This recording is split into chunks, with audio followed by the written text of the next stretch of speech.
Aujourd'hui, les déplacements à l'intérieur des bâtiments sont au cœur des préoccupations.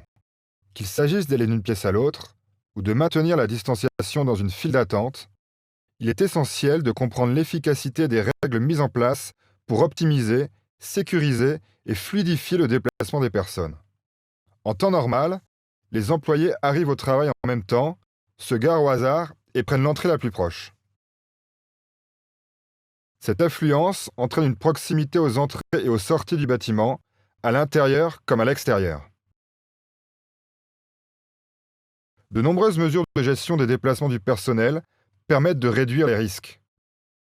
À l'extérieur du bâtiment, l'échelonnement des arrivées, des horaires d'arrivée plus larges, l'attribution de places de stationnement, la séparation des entrées-sorties contribuent à réduire les risques au niveau de ces zones critiques. À l'intérieur du bâtiment, d'autres mesures, comme l'utilisation limitée des ascenseurs à des fins d'accessibilité, et pour se rendre aux étages supérieurs, limitent le risque de contact. Le maintien de la distanciation physique et la mise en œuvre de flux de circulation unidirectionnels aident aussi à limiter les problèmes de proximité.